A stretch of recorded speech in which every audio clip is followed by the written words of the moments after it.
just being there.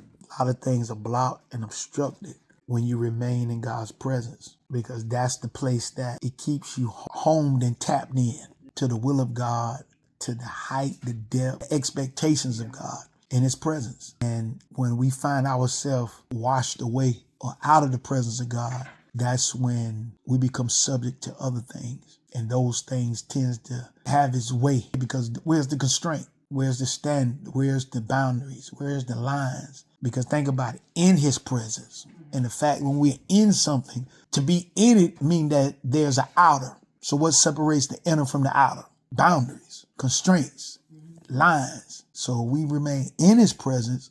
That means there is some constraints and boundaries. Opposite of in is out. So I think that's the main thing, in being in his presence, because it will restrain us. We'll be able to be that living sacrifice. It'll keep us where we need to be kept.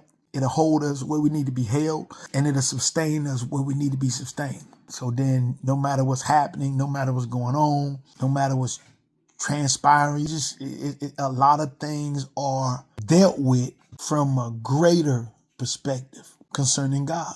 You can do a lot of stuff, but in his presence is the ultimate thing, the ultimate resolve for us to be in his presence, man. Just that. The Bible says we'll walk in the spirit. Again, in his presence, in the spirit, we just got to remain tapped in. We got to remain in. Once we remain in, keeps a lot of outer stuff from penetrating. Insulated. That's the whole thing, man. Because once we done, I won't say mastered, but once we have learned and, perfecting those things, it keeps us from so many hiccups. I mean, things happen, but it won't be to the point where it happened and it caused a stoppage, or it caused a redirect, it caused a hemorrhaging to the point where we're bleeding out and we're suffering and we're suffocated and we just battling and just in turmoil, about to lose your head because we're out of place. It's out of place because I haven't been in place. Not being in his presence is a place we shouldn't be, because if that's where we are, then again, we have subjected ourselves to be open and vulnerable. And the enemy goes to and fro seeking who he may devour. So if he's going to and fro seeking who he may devour, I need to be in his presence, because the enemy comes to steal, kill. He want to kill me. He want to rob me. He want to destroy me.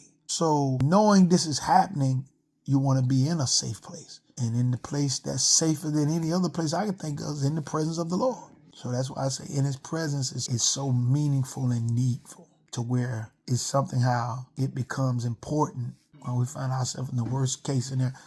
Well, if it's that important, then it should be important like that all the time. And then he talking about, well, what is the presence of the Lord? And obedience to God.